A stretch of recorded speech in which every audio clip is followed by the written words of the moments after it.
Assalamualaikum warahmatullahi wabarakatuh. Selamat pagi semua.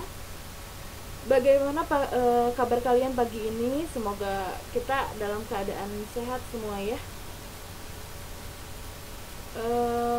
Minggu lalu kita belajar mengenai sejarah perbankan di Indonesia di mata pelajaran perbankan dasar di kelas 10. Nah, hari ini kita akan melanjutkan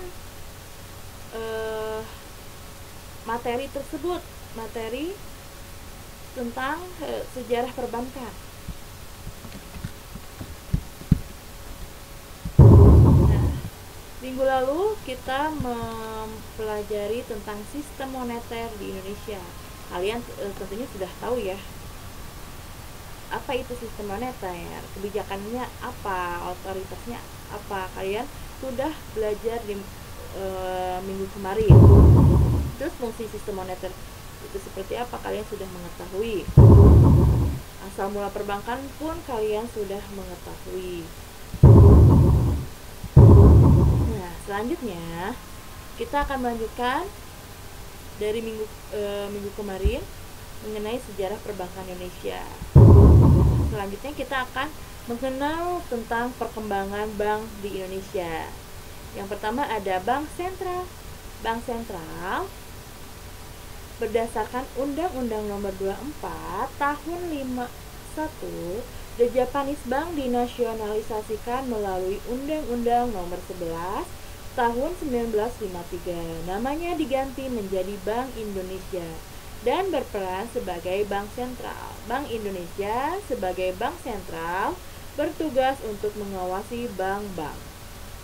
Terus ada Bank Umum, Bank Rakyat Indonesia atau BRI, dan Bank Ekspor Impor biasa disingkat Eksim, The Algimini Volca Credit. Bank pada zaman Jepang diganti lagi namanya menjadi Shominginko. Setelah kemerdekaan namanya diubah melalui peraturan pemerintah nomor 1 tahun 46 menjadi Bank Rakyat Indonesia atau biasa disingkat BRI. Terus ada Bank Negara Indonesia BNI melalui Undang-Undang Nomor 2 PRP tahun 1946. Bank Negara Indonesia BNI didirikan dan berperan sebagai bank sentral dan bank sirkulasi umum pada tahun 65 dengan penetapan Presiden nomor 17 tahun 65.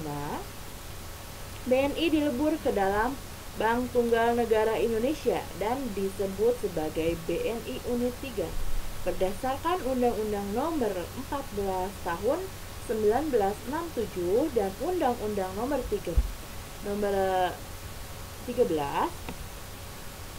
tahun 1968. BNI Unit 3 dipisahkan kembali dari Bank Tunggal Negara.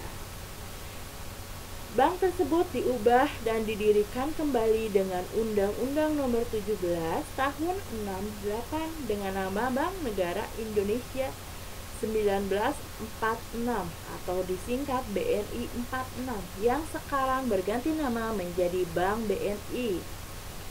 Bank BRI masih ada ya di kita. Bank Dagang Negara atau BDN, Bank Dagang Negara berasal dari Exkombank yang dinasionalisasi dengan PP nomor 13 tahun 1960. Peraturan perundang-undangan dicabut, PP dicabut dan diganti dengan Undang-Undang tahun 68 menjadi Bank Dagang Negara. Terus ada Bank Bumi Daya atau BBD. Bank Bumi Daya berasal dari Netherlands in Handel Bank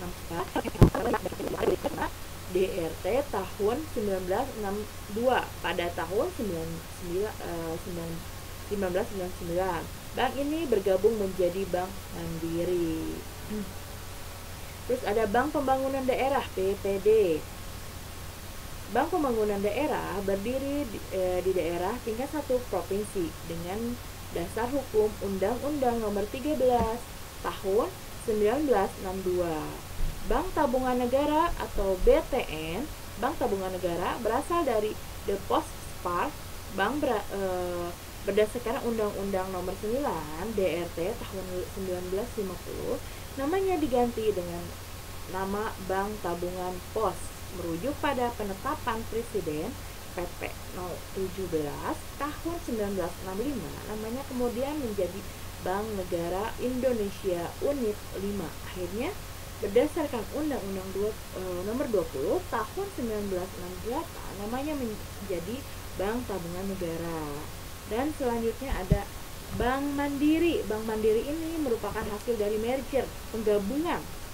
Merger itu penggabungan Bank Bumidaya, penggabungan dari Bank Bumidaya atau BBD, Bank Dagang Negara BDN, Bank Pembangunan Indonesia Bapindo, dan Bank Ekspor Impor atau biasa disebut Eksim, Bank Eksim, yang berlangsung pada tahun 99.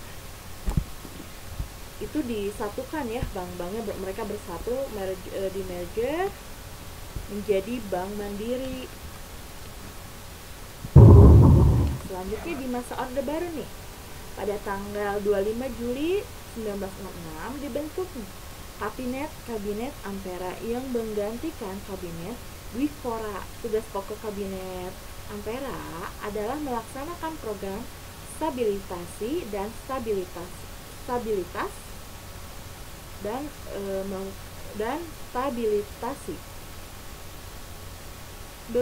berkonsentrasi pada pengadilan inflasi, pencukupan kebutuhan pangan, rehabilitas prasarana ekonomi, peningkatan ekspor, dan mencukupkan kebutuhan sandang.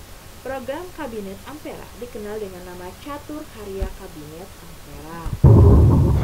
Terus ada masa reformasi, bantuan likuiditas Bank Indonesia. Tanggal 3 September 97 pemerintah memutuskan untuk membantu bank yang masih memiliki harapan hidup. Pemerintah memberikan rekomendasi merger atau penjualan beberapa bank kepada bank yang lebih mampu dan mencabut izin bank yang sudah memiliki harapan hidup. Bank yang dianggap layak untuk meneruskan kegiatannya dibantu dengan bantuan likuiditas. Bank Indonesia 16 bank dinyatakan sebagai bank likuiditas atau BDL. 4 bank dinyatakan sebagai bank take over. 10 bank sebagai bank beku operasi BBO, dan 39 bank sebagai bank beku kegiatan usaha tertentu atau BBKU. Terus ada Bank Muamalat Indonesia. Bank Muamalat Indonesia atau BMI berdiri pada tahun 91 sebagai satu-satunya bank umum yang melaksanakan kegiatan usaha berdasarkan prinsip bagi hasil. Terus ada sistem perbankan modern. Tugas pokok lembaga ini adalah menyehatkan perbankan, menyelesaikan aset bermasalah, dan mengupayakan mengembalikan uang negara pada sektor perbankan. Nah, itu mengenai sejarah bank yang ada di Indonesia. Nah, bila ada pertanyaan atau hal-hal yang belum dimengerti mengenai sejarah perbankan Indonesia, kalian bisa langsung ditanyakan pada saat pembelajaran berlangsung. Mungkin cukup sekian video pembelajaran hari ini. Kita lanjutkan minggu depan dengan materi yang baru tentunya. Semoga kalian berada dalam lindungan Allah dan sehat selalu. Jangan lupa jaga jarak, selalu patuhi protokol kesehatan. Ibu ucapkan akhirul kalam. Assalamualaikum warahmatullahi wabarakatuh.